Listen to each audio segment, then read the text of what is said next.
Here we have Rust collections, and a few important things about Rust collections is there are some similarities to Python.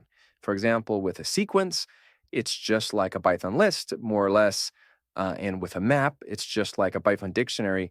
But one of the key differences is that they're immutable by default. So let's go ahead and take a look at this sequence here.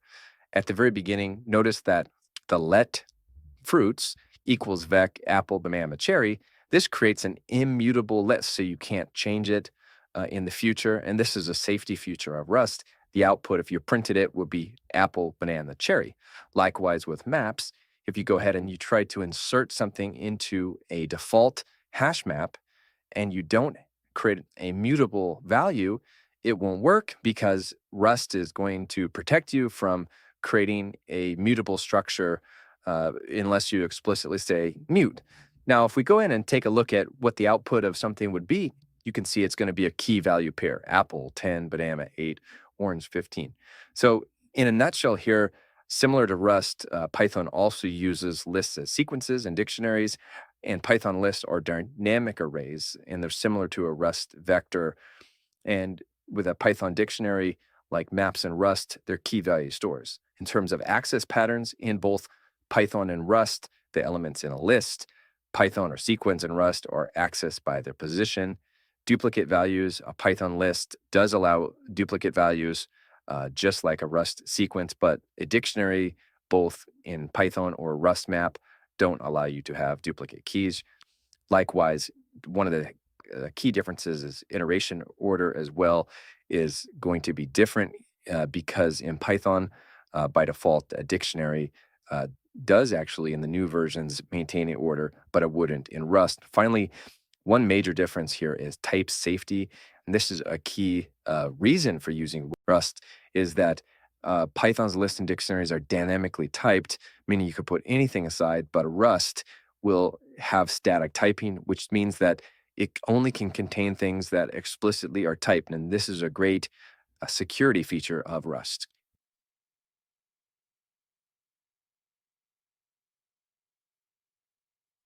Here in this video, I'm going to be showing how to print out a Rust data structure list in the console. So I'm going to go through all of the different popular data structures in Rust and print them out. And we'll go through a bunch of different data types, including integers, floats, strings, arrays, vectors, hash maps, and structs. And let's go ahead and take a look at how I do this. So first up, I created a directory here using cargo new, and we'll call this one print data structs. And then inside, the source directory is created, and there's a main.rs. So this is the default structure for a Rust project that has just one file. And notice there's a main function that does all the work. So there's really very simple amount of stuff going on here. I just print out common Rust collections and I print out the documentation. So you can see here for sequences, we have vec, vecdec, linked list. For maps, we have hash map, between map. For sets, we have sets, hash set, B-tree set, and then for miscellaneous, I have binary heap. So this is a good way to get a feel for what we're going to cover in later demos. Let's go ahead and run this. How do I run it? I just type in cargo run. And here I've been able to print out all of the information. Now, a thing that I like to do when I'm setting up a Rust project is I do like to use make files to make things a little more convenient. In this particular example here, notice that I have a make format, a make lint, a make cast, a make run. I notice in many of my projects, if I copy this style of make file into all of the Rust directories, it makes it a little easier to remember what to do. If, for example, I forget exactly the command I'm looking for lint, I can go ahead and just type in make lint. So let's go ahead and do that. If I go back here and I just type in make lint, you can see here that everything passed the lint. Likewise, if I want to type in make format, we can take a look at how that works here. Let's go ahead and make, for example, a bunch of extra spaces here, and we'll go ahead and type in make format, and it's going to go through here and it's going to clean it up. So these tools are very handy when you're building things with Rust, formatting, linting, and to run a project. Again, all you have to do is do cargo run.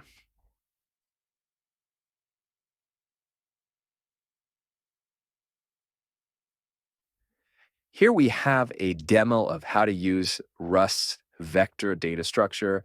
This is very similar to Python's list data type. We're going to go ahead and dynamically add, remove, and access elements from the vector in order to demonstrate the features and advantages of this particular data structure.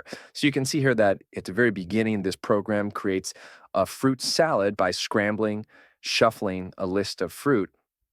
You can see I put in the comments a vector is a growable array here, so it can grow, shrink in size, and it's one of the most useful data structures in Rust. So this is really a go-to data structure you're going to use all the time to solve simple problems. And in this particular example here, I use RAM here, so this will do the random number generation. I'm going to also use the rand thread RNG. We can go ahead and take a look at cargo, and you can see here that I actually pull in that dependency. So when you're pulling things in to a Rust project that's using something outside of the standard library, you'd put this in as a dependency. Next up here, if we go back to the code, you can see it's very straightforward inside of a main function to define a vector. In fact, here I say orange, fig, pomegranate, cherry, apple, pear, and peach.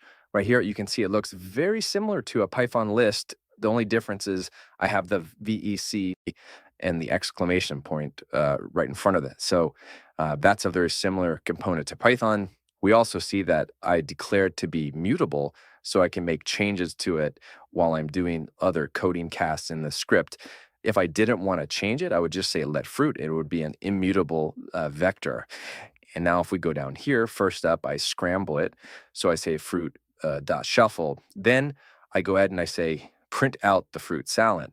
In this case, I say for I usize item in fruit.iter. So it's an iterable. This again is very similar to Python. And I enumerate it, which means that it's going to print out both the number as well as the item inside of the vector, and I print those out. Finally, at the very end, I'm able to print out this fruit salad. So let's go ahead and do this. If I go through here and I cd into this vector fruit salad, all I need to do is type in cargo run. It's going to build it, and it's going to print out this fruit salad. Now, some of the things that we also may want to take a look at is going through and formatting the code. So if I want to go ahead and format it, I can type in make format. In this case, nothing is necessary to be formatted because it was already formatted, but I like to keep those things inside of a make file.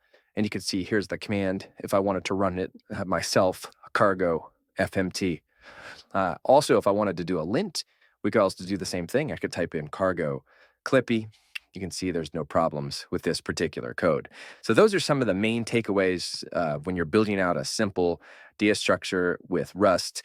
Pretty intuitive as well if you're using tools like GitHub Copilot, which can help you do code completion.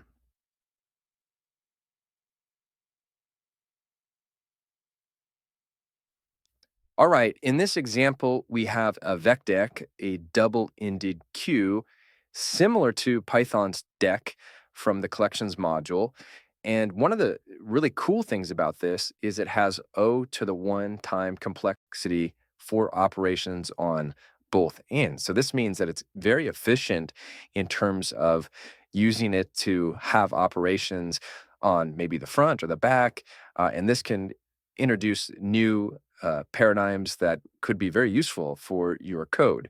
Let's go ahead and take a look at this comment here. It says this code starts with an initial vecdec, converts it to a vec for shuffling. Again, a vec is a list, and then converts it back to vecdec. After that, it pushes pomegranate, a fruit, through the front of the deck, and fig and cherry to the back of the deck. Finally, it prints out the final fruit salad. And this, again, is a double-ended queue, which means that you can push and pop from both ends at the same time. So again, depending on what you're doing, this pattern is very useful. So again, I use some randomness here by saying use rand sequence sliced random. We can go ahead and take a look at the cargo file. You see here, I'm able to introduce that dependency. Finally, in the main function here, you can see that I first create a mutable data structure here first. Then I push to the back, and this is pretty useful and pretty intuitive, right? You just say dot push underscore back, and in this case, I put this fruit in, the next one, and then I put the third one in here, strawberry, treeberry. I go ahead and I scramble it. Then I convert it back to a vecdeck. So how do I do this? Well, I just create a new data structure here, and I say fruit.enter .collect. And then in this case, I can actually add fruits to both the end of the queue after shuffling. So I say fruit dot push front, fruit dot push back to the fig, push back to the cherry, and I go ahead and I print out the fruit salad right here by enumerating it. And let's go ahead and run it. Let's go ahead and type in cargo run. There we go. And if I run it again, we'll obviously get the same results here, depending on what it is that I'm doing. I could add further optimizations to do scrambling.